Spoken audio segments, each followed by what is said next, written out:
Today we ask, what was the Islamic contribution to science and the modern scientific method? The modern scientific method follows 9 principles: formulating a question, hypothesis, prediction testing, analysis, experiment, replication, external review, and data recording and sharing. And did you know that the modern scientific method originated in the Bible? We see it in the book of Job, Ecclesiastes, and in Proverbs. For example, Proverbs chapter 25 verse 2 declares that it is the glory of God to conceal a matter, but the glory of kings is to search out a matter. Friends, it was the Christian church, not Greek philosophers, and certainly not Islam, that fostered the principles of the modern scientific method. And it was Bishop Robert Grosseteste, the first Chancellor of Oxford University, who first proposed it.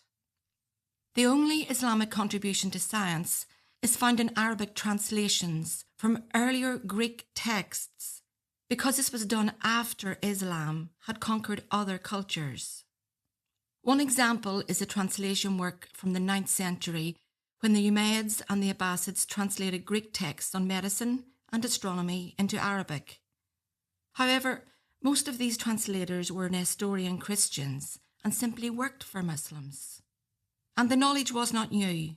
It was copied from previously acquired Western knowledge. Some of this translation work into Arabic had begun before Muhammad had even started Islam. For example, a priest called Probus, who was also a medical doctor in Antioch, translated Aristotle into Arabic in the early 5th century. And the Muslims acquired their initial knowledge of mathematics from Greek translations too. Then there was Ibn Sina, who wrote on medicine, anatomy, and physiology.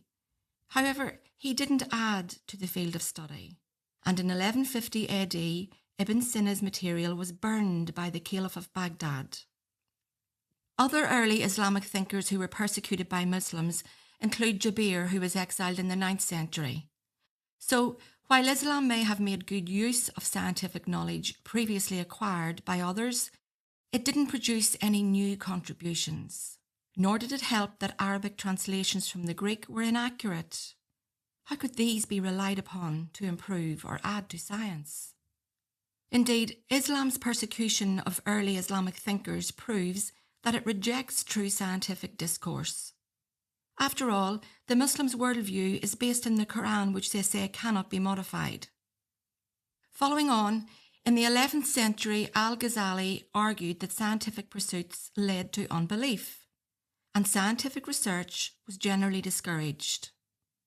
Even today, Islam lags behind in scientific research and discovery. And in many Muslim-majority countries, there is an anti-scientific attitude, and Islamic clerics stifle scientific progress. For more on this, please click the links in the description. Islamic scholars acquired most of their scientific knowledge of the medical and natural world from the Greeks, and their knowledge of mathematics from India during the Golden Age, which ended in the 11th century. And it was Christians who later pioneered the modern scientific method and produced scientific laws, such as the laws of genetics and the law of liquid pressure. It was Christians who argued that, since God is relational and a God of order, the laws, processes, and evidence which he gave us must also be orderly and understandable. Muslims cannot say this of Allah. To do so would be to bind Allah to the created order and contradict the Quran, which says that Allah cannot be bound by anything.